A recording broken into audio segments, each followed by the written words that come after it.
Salut à tous, c'est Val, bienvenue sur la ACE, j'espère que vous allez bien. Je me suis rendu à Paris il y a quelques jours pour tester Assassin's Creed Black Flag Resynced avec d'autres créateurs de contenu et des fans de la communauté Assassin's Creed. Et à cette occasion, j'ai pu interviewer Paul Fou, qui est le directeur créatif sur Assassin's Creed Black Flag Resynced. Donc je vous propose de découvrir cette petite interview tranquillement. Il y a pas mal de petites informations, alors c'est en anglais, ne jugez pas mon anglais s'il vous plaît. Et donc il m'a donné plein de petites infos croustillantes sur le développement du jeu, des petites anecdotes de développement, ses fiertés personnelles, aussi les difficultés qu'ils ont eues, et aussi quelques petites surprises que je vous laisserai découvrir. En tout cas, c'est une petite fierté pour moi de la faire. Paul Fou a été vraiment très avenant, très sympathique, et j'en profite du coup pour remercier Ubisoft, merci pour votre confiance, merci à vous aussi du coup de nous regarder, de continuer à nous suivre, et de faire de nous le premier média sur Assassin's Creed en France. Voilà, merci à vous, et du coup je vous souhaite une très bonne vidéo, on se retrouvera en fin de vidéo. But that look in you, it's not who you are. Who am I then? You're a wonder, Kenway. You've a knack for this kind of work. It ain't work if you love it. So we are joined today by Paul Fou, which is the creative director on Black Flag Resynced. Hello, Paul Fou. How are you? Hello, I'm good. It's nice to see you again. Yeah, it's nice to see you. First, can you explain to me and to the viewers your past with Ubisoft and the AC franchise? Sure. I've been in Ubisoft for about 17 years now, and in my Ubisoft career, I've been primarily focused on the AC franchise since Brotherhood.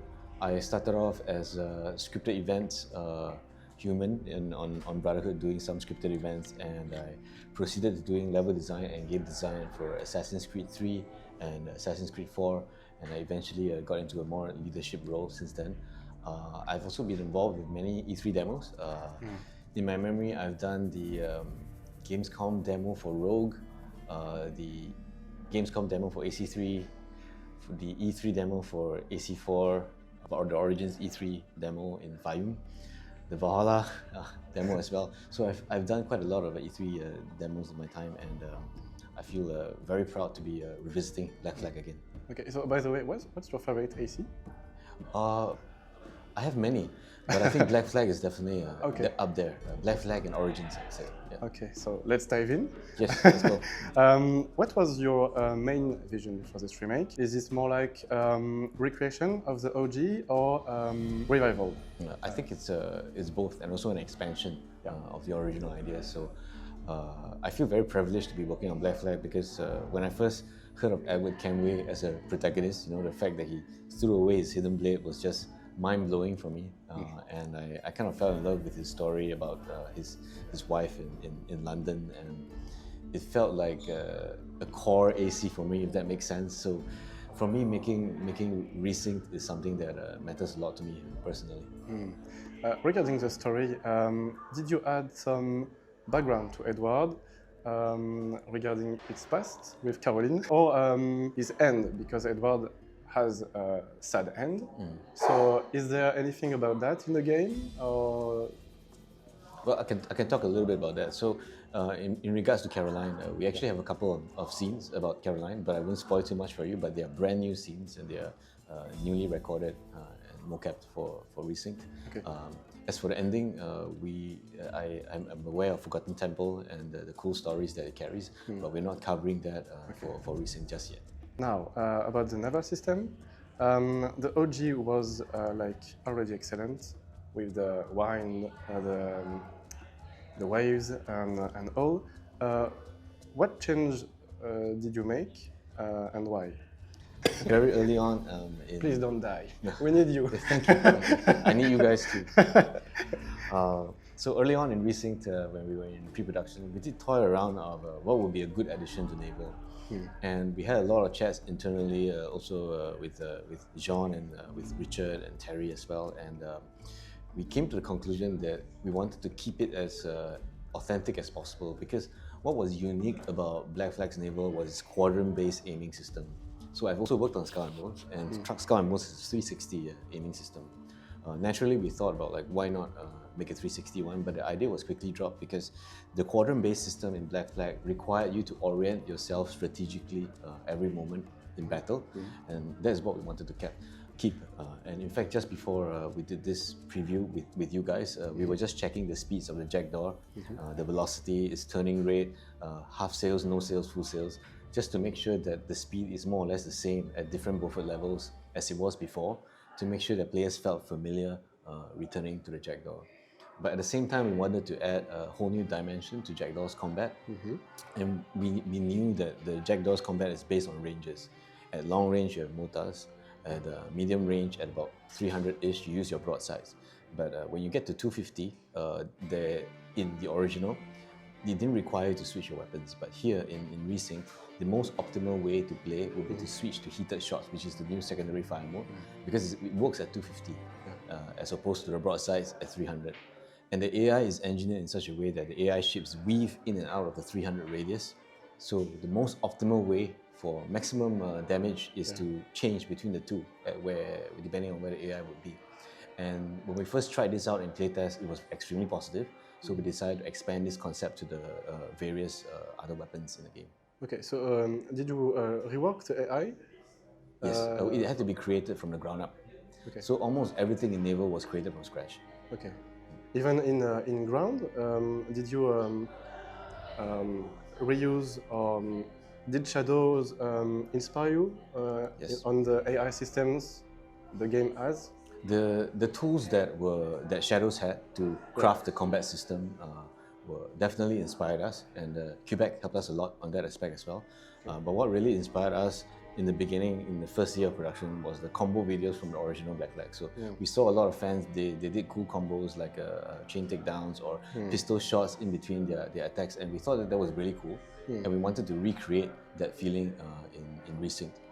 So we set off to make sure that we are as fluid as possible, but at the same time we wanted to modernize the combat, and by that I meant that we wanted to do a deterministic combat system. So to give an example, if you perform a perfect parry, for example, it would lead to your chain takedown. So it's a soft gate that goes to taking out 2 to 4 foes at once.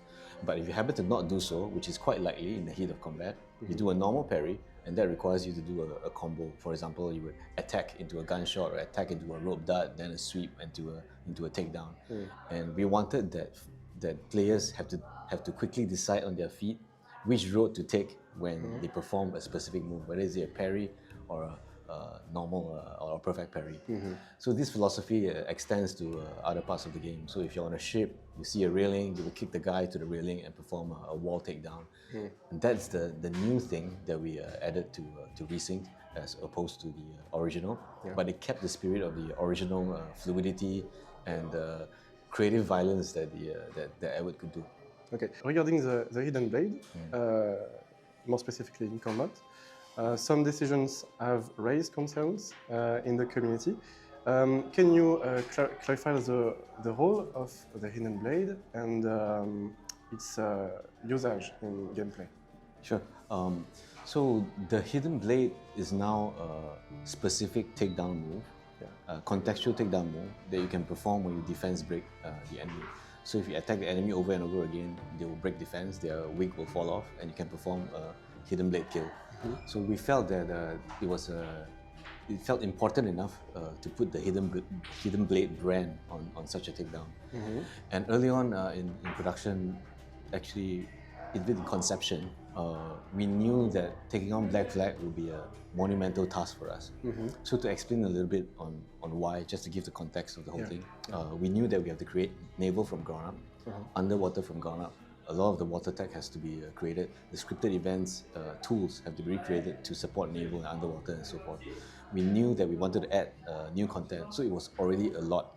So our focus was to make sure that the swashbuckling, dual-wielding fight was as strong as possible, which is why we had to make the necessary adjustments to our scope. And we landed on the fact that, okay, we knew that the hidden blade mode was a thing in the original. You could switch to the hidden blade. But it was mainly visual in nature, if you see what I mean. So it's quite similar in terms of the sword fight in the original. But we wanted to make a deterministic fight system, as I mentioned previously. So it was important for us that the hidden blade had a specific role. So we landed up with making sure that we created a hidden blade takedown that meant had a gameplay purpose in combat. Okay. But why not include it just in free combat, like on the OG game. Did you think about it? Is it a choice to not use it as it was, or it's more like okay, you have the system with the swords, it works and fine, but why do not add it as itself? Yeah, so it's a fair question. So it was definitely a conscious choice for us to not include it because we really needed to focus. So as I mentioned, right, there are many battles to fight to make sure that Resync is the best game possible for the fans. And we decided that because having a whole new set of rules for the Hidden Blade will require a lot of work, and that's just why we decided to streamline it and also to give it a specific gameplay purpose. Okay, thank you. No worries. About dynamic weather, will it have a real impact on the gameplay, especially during stealth or naval combat, or is it more like only visual? There's definitely a gameplay impact. So if you notice, as you are stealthing around, maybe a warehouse, there's a visibility meter that's included beneath the compass. So that changes depending on your time of day. So it goes smaller at night, it takes longer for guards to see you. And if it's pouring with rain beating down, the guards can hardly see you even when moderately close. So it does impact gameplay, both at ground and at sea. Okay. About the project in its globality, what is your biggest pride? On the other hand, what would you like to add but you couldn't add on the game? Right. I'm really proud of the story and the new chapter, A World Without Gold, that we have added. I'm super proud of how the officers turn out. I think it's quite moving and I think that fans will love it. I love the new stories that we added to the characters that you haven't seen in the preview yet, so I hope you like it. I'm really proud of the fight system. I'm really happy with how the secondary fire turned out. What I would have liked to add, I would have probably loved to add a Hidden Blade everywhere. That's one thing that I would have loved. I would have loved to add even more content for fan favorites like Edawale or Charles Vane, people like that. They do have new moments in the game. Like you spend more time with Edawale than you did in the original. We added some new segments, but I wish we could have done more. Yeah, obviously. And last question, do you add some secrets and Easter eggs for the fan in the remake? Absolutely.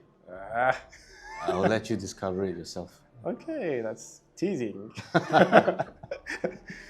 Okay, so thank you very much, Paul, You're for welcome. your kindness, for everything you did on the game and the franchise since you are at Ubisoft. I say that because it's good to have people like Paul in the franchise. I wish to say thank you. Thank you so much because honestly, we won't be here without you and the fans. Same, So, that's the same. we all are doing what we are doing and living our dreams because of all of you guys. So I can't thank you enough. Really, it's been a privilege working in the games industry. Thank you, Paul. Thank you. Ok. Phoenix, ça va. Bah, merci beaucoup. Thank you. Merci beaucoup. Thank you. My English is not perfect, but I try my best. My French is worse, so it's fine. Sur ce, je pense qu'il est temps de conclure cette vidéo. Écoutez, je pense et j'espère en tout cas qu'elle vous aura plu. Je tenais aussi à vous en parler ici. Il y a ma chaîne personnelle qui est disponible. N'hésitez pas à aller checker. Ça va être un petit peu mon défouloir créatif. Cette chaîne, ça fait longtemps que je voulais faire un truc perso, rien qu'à moi, où je me retrouve tout seul dans ma bulle et où je crée des choses autour des sujets que j'aime et des sujets qui me passionnent. Et évidemment, Assassin's Creed, c'est l'un d'entre eux. Donc vous pouvez déjà retrouver une vidéo sur cette chaîne-là. Il y en a d'autres qui arriveront au fil des semaines, au fil des mois. N'hésitez pas à aller checker, le lien est dans la description de la vidéo. N'hésitez pas à aller checker les autres contenus Assassin's Creed qui sont dispo sur la chaîne. On a notamment le test de Black Flag Resynced qui est déjà dispo. Enfin, le test, c'est la preview pour le coup. Donc le premier test, la première session de manette en main sur le jeu. Il y a d'autres interviews qui vont arriver, d'autres vidéos de gameplay, etc. On va couvrir toute l'actu sur Assassin's Creed. Donc vous êtes au bon endroit pour suivre tout ça. Avant de nous quitter, je tiens à remercier notre partenaire Edeba qui est le sponsor de cette vidéo et le sponsor de cette chaîne. Edeba, c'est une plateforme de vente de clés de jeu. Ils ont plus de 100 000 clés de jeu, du classique qui sent la nostalgie au tout dernier titre qui fait fondre ta carte bancaire. Et en plus en ce moment vous avez 10% de réduction avec le code qui s'affiche dans la description. Il y a aussi les liens cliquables qui sont en description. Quant à moi, on se retrouve très prochainement pour d'autres vidéos sur la franchise. C'était Val pour vous servir. Salut à tous et portez-vous.